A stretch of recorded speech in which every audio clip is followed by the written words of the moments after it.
अशा जुळल्या रेशीमगाठी या विषयावरती 1 ते 1.5 तासाचा कार्यक्रम आपण येथे आयोजित केला होता। तो खूप छान झाला। या अभिनव उपक्रमाची माहिती माननीय उच्च न्यायालय मुंबई यांच्यापर्यंत याचा त्रोटक वृत्तांत हा मी पाठवणार आहे।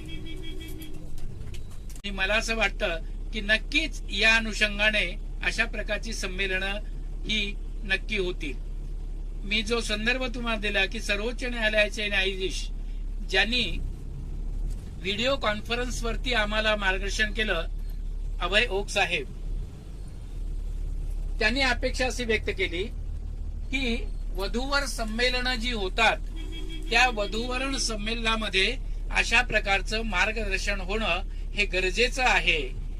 वेगवेगळे चांगले उपक्रम करण्याची आता समाजामध्ये गरज आहे, कारण समाजातला मोठा जर प्रश्न कोणता असेल तो विवाह कसा टिकेल हाच सगळ्यात महत्वाचा प्रश्न आहे।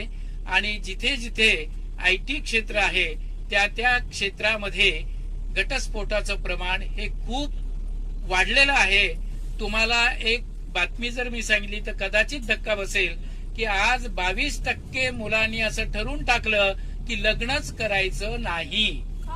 कारण हा बरोबर आहे ना, का त्याचं कारण असं की लग्नानंतर जर आपल्याला एक महिन्यामध्ये घटस्फोट द्यावा लागत असेल, 1 वर्षामध्ये घटस्फोट द्यावा लागेल, आणि ती जर ब्लॅकमेल करत असेल याच्यापेक्षा लग्न न केलेलं बरं, अशा प्रकारची मानसिकता ही तरुणांची झालेली आहे आणि ही खूप गंभीर बाब आहे। अशाच पद्धतीनं मुलींच्याही, म्हणजे सगळीकडे मुलीच दोषी असतात असं नाही, तर मुलांचेही खूप दोष असतात। का IT क्षेत्रामध्ये स्त्री पुरुषांचे संबंध कार्यालयामध्ये येतात आणि त्यातून नको ती प्रकरणं घडतात।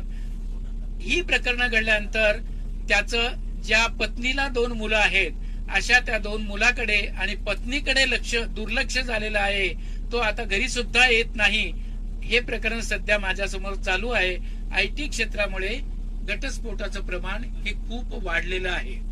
घटस्फोटाचं प्रमाण अजून वाढण्याचं कारण हे की पूर्वीच्या काळामध्ये जर घटस्फोट हा विषय नुसता उच्चारला तरी माहेरचे लोक म्हणायचे तिकडे काहीही कर, तू आमच्या उंबरठ्यामध्ये यायचं नाही, कुठेही जातो।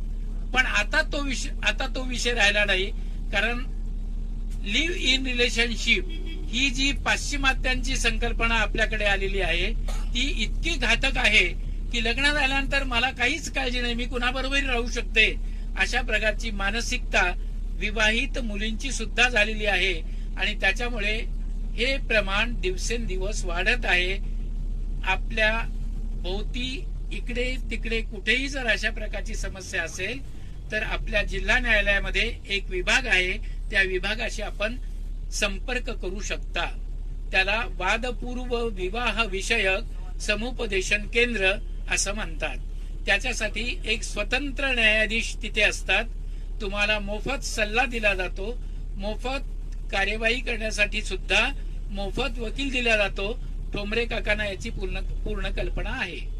तर अशा पद्धतीची ही सगळी माहिती येणं प्रकारे समाजापर्यंत गेली पाहिजे। आपण आपल्याकडे आपल्या कुटुंबामध्ये कुठेच ही समस्या नसेल, कारण आपण सर्वांची पार्श्वभूमी ही आध्यात्मिक आहे। जिथे पंचपदी म्हणली जाते तिथे